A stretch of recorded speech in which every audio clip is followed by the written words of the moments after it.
Odisha Red Cross राज्य शाखा अनुकूल कंधमाल जिलार युव रेडक्रॉस कार्यकारिणी बैठक फुलबाणी सरकारी स्वयंशासित महाविद्यालय अनुष्ठित होइछि।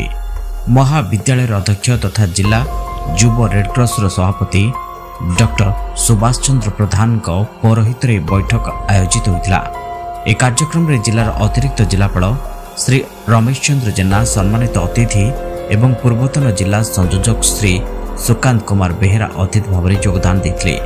समस्त मंचासीन अतिथि श्री जगन्नाथों पाखरे प्रदीप प्रज्वलन करने सह रेडक्रॉस जन्मदाता सार नेहर दुनाड फटोरे पुष्पमाल्य अर्पण कर शुभारंभ करते। जिलार युव रेडक्रॉस कन्वेनर सेक्रेटरी तथा सहकारी प्रोफेसर डॉक्टर अभिष्वा बल अतिथि परिचय देवा सह स्वागत अभिभाषण उपस्थापन करते। एक कार्यक्रम सम्मानित अतिथि श्री जेना उपस्थित बुद्धिजीवी मानक समाज सेवा रेडक्रॉस भूमिका उपर एक कविता माध्यम उद्बोधन देते। श्री बेहेरा यह बैठक में अतिथि भाव में जोगदे जिलार युव रेडक्रॉस शाखा को किपरि त्वरान्वित कर गुरुत्वारोप करते।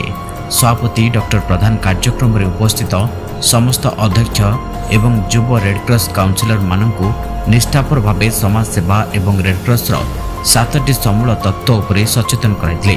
उक्त बैठक में जिलार समस्त विद्यालय युव रेडक्रॉस कार्यकारिता उपर समीक्षा करने सह किपरि नूतन रेडक्रॉस यूनिट सक्रिय करने आलोचना करा। एक कार्यक्रम में समस्त उपस्थित काउंसिलर माने 2025 और 26 वर्ष निमंते कार्यसूची उपस्थापन करते।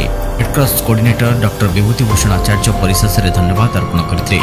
उक्त कार्यक्रम में 31 विद्यालय अध्यक्ष और काउंसिलर माने उपस्थित रही। ब्यूरो रिपोर्ट ओडिशा समाचार।